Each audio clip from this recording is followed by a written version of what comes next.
അപ്പോൾ ഇത് ഫുള്ളായിട്ട് നമ്മളേ അടി എത്തണ വരെ ഫുള്ളായിട്ട് ഇങ്ങനെ ഇറക്കി കൊടുക്കാം കേട്ടോ.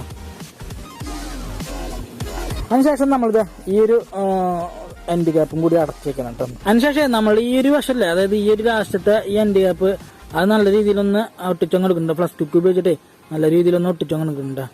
അപ്പോൾ മനസ്സിലാക്കിയാൽ നല്ല രീതിയിൽ നമ്മളിത് ഒട്ടിച്ചങ്ങ് എടുത്തിട്ടുണ്ട്. ഒട്ടിച്ചെടുത്ത സൈഡൊക്കെ നല്ല രീതിയിൽ കറവൊക്കെ ആക്കിയിട്ട് വെച്ചിട്ടുണ്ട്. നമ്മൾ ജസ്റ്റ് ഒന്ന് സാൻഡ് പേപ്പറിൽ കുറച്ചൊന്ന് ലെവലാക്കി എടുക്കും, നല്ലൊരു ഭംഗിയാക്കി എടുത്തിട്ടുണ്ട് കേട്ടോ. അപ്പോൾ ഇത്രയും ചെയ്ത് കഴിഞ്ഞാൽ നമ്മളുടെ പവർ ബാങ്കിന്റെ ഫുൾ വർക്ക് ഇതേ കഴിഞ്ഞിരിക്കുകയാണ് കേട്ടോ ഫ്രണ്ട്സ്. അങ്ങനെ നമ്മൾ ഫൈനലി നമ്മളുടെ പവർ ബാങ്കിന്റെ ഫുൾ വർക്ക് ഇതേ കഴിഞ്ഞിരിക്കുകയാണ്. സിമ്പിൾ ആയിട്ട് കൊണ്ടുനടക്കാൻ പറ്റും, നമ്മൾ ബാഗിലൊക്കെ കൊണ്ടുനടക്കാൻ പറ്റുന്ന ഒരു പവർ ബാങ്ക് കേട്ടോ. അത് മാത്രം പവർഫുൾ ആണ്, ഒറ്റ റീചാർജിങ് ചെയ്യാനായിട്ട് പറ്റും. നമുക്ക് അത്യാവശ്യ ഘട്ടത്തിലേക്ക് ഇങ്ങനത്തെ പവർ ബാങ്ക് നമുക്ക് യൂസ് ചെയ്യാൻ പറ്റും. ഇത് അടിപൊളി സംഭവം തന്നെയാണ് കേട്ടോ. അപ്പോൾ നമുക്ക് ഇവനൊന്ന് പെയിന്റ് അടിച്ച് എടുത്താലോ.